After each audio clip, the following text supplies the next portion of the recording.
bagaimana kejelasan gitu ya Bu ya terkait dengan regulasi KTR di fitness ini. Oke, baik. Sebenarnya bahwa di fitness itu menerapkan KTR itu sudah ada regulasinya. Itu bisa dilihat di SKDN tahun 2018. Nanti mungkin bisa dicari di web ya, tahun 2018. Terus kita juga pernah tanda tangan semua fasilitas akademika untuk statement bahwa di fitness ini adalah kawasan tanpa asap rokok. Jadi aturannya jelas. SK-nya juga. Jadi memang sudah jelas ya Bu ya terkait dengan hal tersebut ya. Baik. Dan kalau sendiri kan sudah jelas gitu ya Bu terkait dengan penerapannya nih Bu. Apa saja yang sudah dilakukan oleh pihak fakultas untuk terlaksananya kawasan tanpa rokok ini? Yang pasti kan di kampus ini memang kita tidak menyediakan ruangan untuk smoking area. Terus aktivitas juga tidak diperbolehkan untuk merokok gitu. Jadi ya harusnya sudah berlaku gitu. Ada seperti di kelas, di sini, di ruang-ruang pimpinan, ruang kelas, ruang mahasiswa itu nggak boleh merokok. Dan saya melihat nggak ada yang merokok. Nah, jadi memang sudah dilakukan yang cukup efektif ya Bu ya untuk pemberlakuannya gitu sehingga aktivitas akademika ini sudah seluruh yang ada di fakultas ini tidak melakukan kegiatan merokok seperti itu. Lalu Bu, pastinya ketika sudah berjalan pastinya ada hambatan ya Bu. Kira-kira untuk hambatannya sendiri nih Bu dari untuk pihak fakultas gitu terkait dengan KTR ini apa sih Bu? Hambatannya? Iya, hambatannya. Mungkin ya masih ada aktivitas yang merokok di tempat-tempat tersembunyi secara diam-diam. Barangkali masih ada seperti itu. Kan salah satu kendala ya. Walaupun sebenarnya kita berharap semua aktivitas itu memang melakukannya dengan benar. Lalu Bu, adakah dari pihak fakultas gitu ya Bu untuk merencanakan untuk mensosialisasikan kembali terkait dengan KTR di kampus ini gitu ya agar ya gunanya untuk memperkuat lagi nih Bu regulasi tersebut seperti itu? Sebenarnya ada, cuman mungkin kita masih karena banyak sekali agenda ya. Mungkin nanti bisa barangkali kerjasama dengan senat yang sekarang atau di yang sekarang untuk sosialisasi lagi. Ditambah lagi kemarin kita kan pandemi. Jadi efektivitas untuk penggunaan kampus itu kan berkurang. Tidak seperti tahun 2019, 2018, 2019. Jadi ketika pandemi kita tidak menyinggung masalah itu karena memang secara praktis kampus itu jadi mungkin tidak terlalu dilihat ke situ dulu ya Bu karena jadi perhatian. Betul, tidak terlalu diperhatikan di situ karena memang belum banyak nih orang-orangnya di kampus kan saat itu. Kita kan kampus iya betul. Ya, untuk adanya KTR sendiri Ibu kira-kira harapan Ibu gitu ya dan juga terhadap dari pihak fakultas gitu mengadakan KTR ini harapannya apa sih Bu? Ya harapannya karena kita sebagai salah satu fakultas kesehatan yang tidak mencatat dengan model kita menjadi contoh yang baik untuk satu institusi pendidikan di lingkungan kita untuk harapan pionir lah ya. Walaupun mungkin kalau di universitas barangkali lebih sulit dari tapi secara umum sih saya secara pribadi itu jarang ketemu sama aktivitas yang merokok. Jarang sekali, tapi beberapa laporan sih ada terus pernah ketemu si merokok, tapi saya pribadi nggak pernah nemu. Berarti untuk laporannya terkait dengan orang-orang yang mungkin belum melaksanakan ya Bu ya regulasi tersebut itu sudah sampai ya Bu berarti ke Ibu juga udah tahu ini ada nih gitu. Jadi aturannya memang belum ada sanksi. Tapi memang sudah dilaksanakan. Jadi kepada himbauan dan dijadikan fakultas kesehatan sebagai kampus dari kawasan tanpa wisata. Ibu, kan kalau melaksanakan KTR sendiri pasti mungkin membutuhkan dana gitu ya. Kira-kira untuk pendanaan sendiri Bu, untuk penerapan regulasi KTR ini seperti apa sih?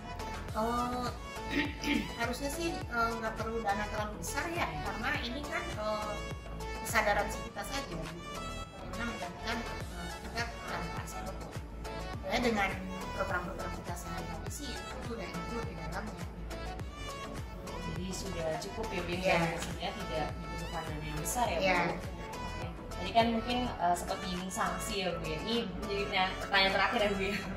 Terkait dengan sanksi Bu, apakah kedepannya pihak fakultas akan memberikan sanksi kepada pelanggar Oke. regulasi tersebut? Ya, nanti kita akan pelajari dulu ya, apakah memungkinkan untuk diterapkan sanksi, kemudian kita harus mengetahui apa statuta, kemudian aturan dan sebagainya. Tapi memang ada ya Bu ya, apa akan diterapkan sanksi?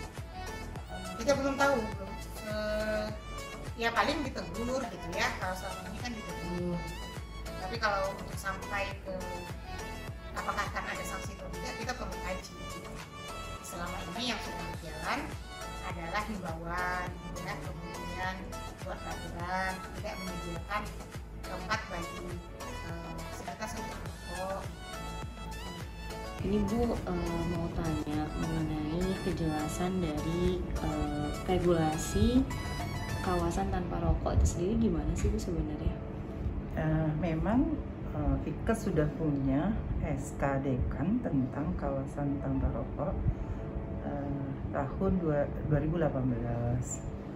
Terus mengenai isinya sebenarnya itu menekankan kepada bahwa Fikes punya kepedulian terhadap kawasan tanpa rokok untuk melindungi mahasiswa dari sisi kesehatannya dan sivitas akademika yang lain. Nah, karena itu kemudian sebetulnya SK itu isinya banyak. Jadi bukan hanya sekedar tujuan dan lain-lain, tetapi juga ada misalnya keinginan dari Fikes untuk memiliki petunjuk pelaksanaan KTR. Tapi itu belum direalisasikan memang sampai sekarang. Jadi memang terkait SK-nya sudah ada ya Bu ya. Iya. Gitu. Untuk apa ya Bu dalam penerapannya Bu ya gitu KTR itu sendiri gitu Bu. Kira-kira apa saja sih Bu yang sudah dilakukan oleh pihak fakultas terkait dengan penerapan KTR ini sendiri? Oke. Yang dilakukan fakultas misalnya menghimbau, mensosialisasikan, jadi menghimbau dan mensosialisasikan kepada sivitas akademika untuk tidak merokok. Itu sih yang baru kita lakukan. Memang kita belum menerapkan sanksinya. Kalau di SK-nya memang ada sanksi, tapi sanksi itu diberlakukan oleh ketua atau koordinator KTR. Nah, sejak saya masuk ke sini, saya tidak tahu siapa sebenarnya tim koordinator dan ketuanya, karena waktu itu saya melihat memang belum ada atau memang tidak aktif. Tapi kami berupaya untuk mengingatkan mahasiswa, terus kemudian sivitas akademika dan seluruh tamu gitu yang datang ke sini itu tidak boleh merokok. Jadi memang sudah ada himbauan ya Bu ya Iya, terkait hal tersebut. Nah Bu, dalam penerapannya sendiri nih Bu, ada nggak sih Bu ditemukan hambatan gitu ya kepada pihak gitu ya, yang dirasakan oleh pihak fakultas dalam menerapkan KTR ini gitu? Iya, ada sih hambatannya, terutama pada sivitas akademika yang memang mereka perokok. Jadi mereka kemudian secara sembunyi-sembunyi merokok. Kalau kita lihat di SK-nya, itu di SK-nya waktu itu disebutkan memang ada spot merokok. Tapi spot merokok itu di luar pagar kampus sekitar 7 meter dari pagar kampus. Nah, tapi kita tidak menutup mata bahwa memang masih ada sivitas akademika kita yang memang masih merokok, meskipun sudah kita himbau dan kita sosialisasikan tentang KTR itu, SK KTR. Baik, jadi memang masih ada yang diam-diam ya Bu? Iya. Sehingga itu menghambat ya Bu. Oke. Untuk rencana sosialisasi sendiri nih Bu dari pihak fakultas, kira-kira akan diadakan kembali nggak sih Bu untuk memperkuat regulasi yang sudah ada gitu? Iya. Sebenarnya beberapa hari yang lalu, 2 minggu lalu, kami merencanakan mau sidak ke mahasiswa, baik terkait KTR maupun terkait dengan perilaku dan juga cara berpakaian atau etika berpakaian. Tapi sayangnya saat itu karena ada kegiatan yang bentrok yang sedianya dilakukan sidak pagi itu, saya, Bu Irma dan Bu Kaprodi Farmasi, tapi kemudian itu tidak terrealisasi. Tapi kita berupaya ke depan, rencana sidak itu akan tetap kita lakukan gitu, karena sebenarnya kan KTR penting, tapi masih banyak lagi juga yang penting dalam membangun karakter diri mahasiswa ke arah yang lebih baik. Saya kira mungkin seperti etika berpakaian, etika berperilaku, terus kemudian relasi laki-laki dan perempuan di kampus gitu. Memang harus kita bangun agar mahasiswa dan sivitas akademika lainnya memahami bahwa karakter building Islami yang dibangun di UIN itu akan menghasilkan manusia-manusia atau muslim-muslim yang berbeda dengan mahasiswa dari umum. Memang untuk rencana sosialisasinya sendiri sudah ada ya Bu? Iya. Untuk kedepannya nanti akan dilaksanakan seperti itu ya. Ya Bu, harapannya sendiri nih Bu gitu untuk terkait dengan penerapan KTR gitu ya Bu, kira-kira harapannya apa sih Bu?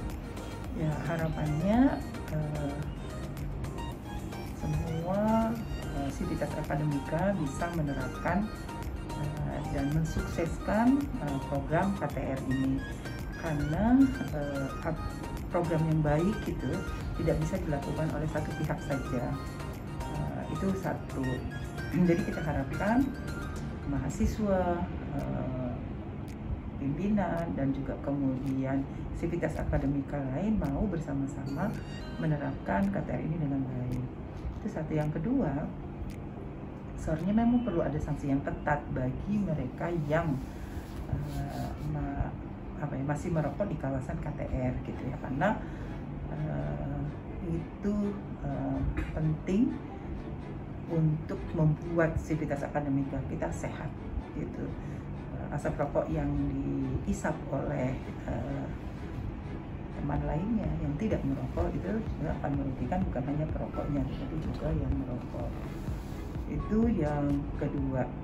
Yang ketiga, sanksi yang tegas memang perlu diterapkan kepada mereka-mereka yang merokok. Saya kira itu. Baik, itu untuk harapan ya Bu ya, semoga bisa terlaksana ya Bu ya. Iya, terkait dengan pendanaan Ibu, kira-kira ada pendanaan yang menunjang terkait dengan penerapan regulasi KTR ini nggak sih Bu dari fakultas? Sebenarnya kita pernah memberikan dana pada mahasiswa sama Dema di tahun 2020. Dana itu diorientasikan untuk membuat tanda-tanda KTR gitu. Jadi ada pelang yang dapat dilihat oleh orang secara jelas gitu, oleh masyarakat ataupun oleh masyarakat kampus maupun non kampus yang hadir ke sini gitu.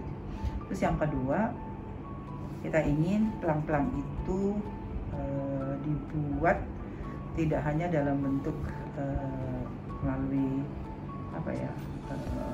kita inginnya yang permanen gitu. Jadi itu bisa tahan lama gitu. Cuman entah kenapa nggak berjalan tuh.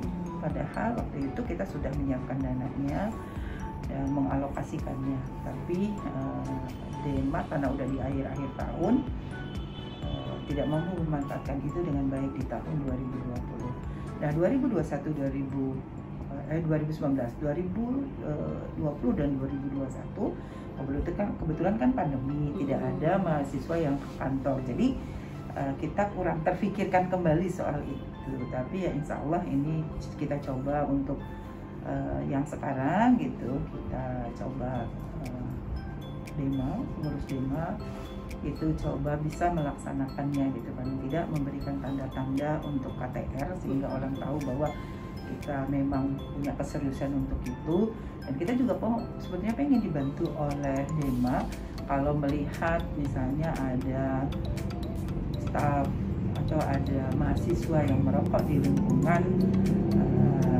Rikes gitu, mohon dibantu untuk diberitahu, dilaporkan ke kami sehingga kami bisa mengambil tindakan yang lebih baik ya, entah kemudian mendorong mereka untuk berhenti atau apa gitu, tapi ada treatment lanjutan gitu. Jadi untuk sebenarnya sudah ada gitu ya, cuma memang untuk kasihannya nih gitu, penerapan itu belum berjalan dengan baik gitu ya. Baik Bu, dan terakhir ini Bu ya, tadi mungkin sudah menyinggung mengenai sanksi gitu ya, terkait dengan sanksi tersebut. Kira-kira dari pihak fakultas sendiri ya Bu, kira-kira dari pihak fakultas sendiri itu siap nggak sih Bu untuk memberikan sanksi kepada para pelanggar regulasi KTR ini, dan mungkin untuk contoh sanksinya gitu yang sudah terfikirkan itu seperti apa? Ya. Menurut saya mungkin sanksinya sifatnya edukatif ya, jadi bukan sanksi-sanksi yang membawa kepada kekerasan fisik, tapi lebih kepada edukatif gitu. Nah tentu saja sanksi yang ingin kita buat, karena sanksinya sifatnya mendidik, tentu sanksi yang dapat menumbuhkan kesadaran bagi para perokok untuk berhenti merokok. Itu sih yang kita akan buat, misalnya karena di SK itu memang tidak ada aturan sanksinya, mungkin yang kita bisa buat adalah memanggil mereka, terus kemudian mendorong mereka untuk membuat pernyataan gitu, misalnya bahwa mereka tidak akan merokok lagi di kampus, paling seperti itu. Berarti memang dari pihak fakultas sendiri sudah siap ya untuk menerapkan sanksi tersebut? Ya tentu harus juga dibantu oleh berbagai pihak ya, misalnya sama Dema, dibantu juga oleh Dema gitu. Mungkin bisa suatu saat kita diskusikan sanksi apa yang terbaik gitu untuk bisa menegakkan KTR ini. Jadi memang sudah ada ya Bu ya, sudah terfikirkan, namun untuk penerapannya lagi nanti harus bekerja sama gitu ya, betul, dengan organisasi kampus. Baik, kalau gitu itu saja untuk pertanyaan ini Bu ya, terima kasih banyak.